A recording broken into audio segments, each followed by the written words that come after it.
안녕하십니까. 최근 저희 학교 앞에 새로운 도로가 나면서 투명 방음벽이 설치됐습니다.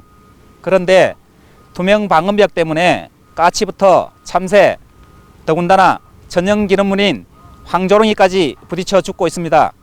운전자의 시야도 막지 않고 새들도 안전한 대책이 필요합니다.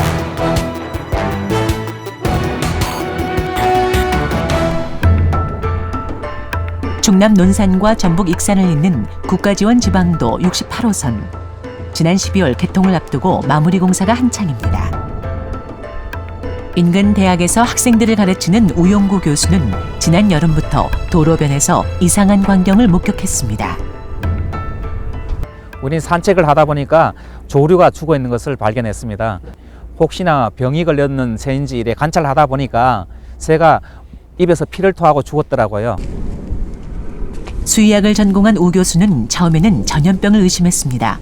하지만 조류 인플루엔자가 문제가 되고 있기 때문에 유심히 관찰해 보았습니다. 그러니까 호흡기 쪽으로나 어떤 분비물이나 어떤 병적인 증세 같은 것들이 전혀 없었고 새들도 아주 깨끗했습니다. 그래서 급격하게 어디 부딪혀서 죽은 걸로 먹이 먹고 날라오면서 우 교수는 도로변을 따라 세워진 투명 방음벽이 문제라는 것을 깨달았습니다. 갑자기 이어서 오면서 이것도 투명하니까 그냥 날아가다면서 그대로 부딪히는 거죠, 이게. 말씀대로 투명합니다. 교수님. 그렇죠. 그래서 이게 투명하면서 부딪혀서 그냥 바로 떨어지는 거죠, 이렇게. 바로 교수님 이거 바로 확인되지 않습니까? 이렇게 털도 있고 바로 확인돼서 부딪히는 자국이 그대로 남아 있습니다. 아직까지도. 실제로 3m 높이의 투명 방음벽 곳곳에는 새들이 충돌한 흔적이 남아있는 상황.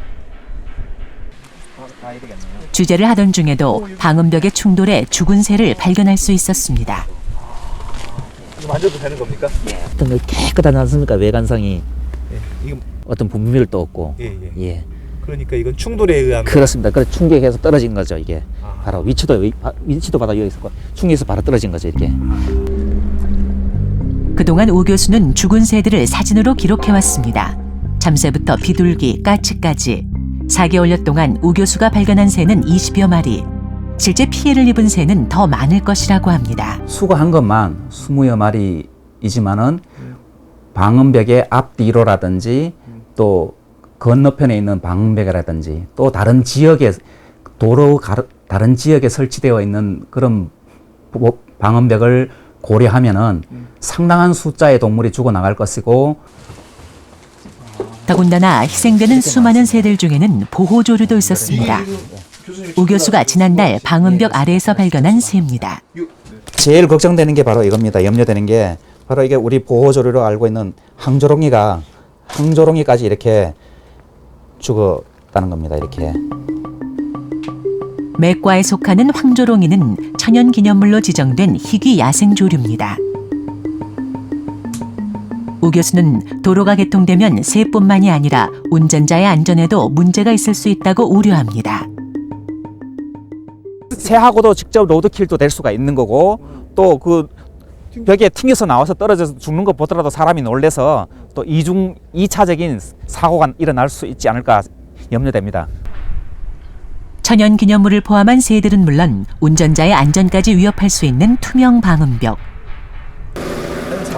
현장에서 관계자를 만나 문제를 인식하고 있는지와 대책을 물었습니다. 저희도 방음벽을 설치해 놓고 보니까 새들이 와서 가끔씩 이렇게 부딪혀서 죽는 경우가 많이 발생을 했어요. 그래서 저희도 문제점을 인식을 하고 있었는데 교수님께서 어떤 문제 제기를 해주셔서 저희도 조류협회라든지 이런 것을 좀 알아봐서 어떤 방안을 마련해서 반영될 수 있도록 적극적으로 한번 검토를 한번 해보겠습니다. 2주 후 현장에서 새의 충돌을 막기 위한 작업이 진행된다는 소식이 전해졌습니다. 작업하시는 건가 봐요? 예, 그래서 조류협회에서 이제 공식적으로 이제 맹금류 스티커라고 이런 게 제안을 해주시더라고요. 어떤 새들이 참새라든지 어떤 새들이 와서 독수리라는 이런 모양을 보고 피해가는 이런 그런 효과를 기대할 수 있는 그런 스티커를 소개를 받아서 버드세이버라고 불리는 이 스티커는 독수리나 매 같은 맹금류의 형상을 한 스티커로 건물 유리벽이나 투명 방음벽에 붙이면 새의 충돌 사고를 줄인다고 알려져 있습니다. 인간의 편의를 위해 만든 도로와 방음벽, 우영구 교수는 개발에 앞서 인간과 자연이 공생할 수 있는 방법을 먼저 고민해야 한다고 말합니다. 신속하게 처리가 되어서 다행입니다.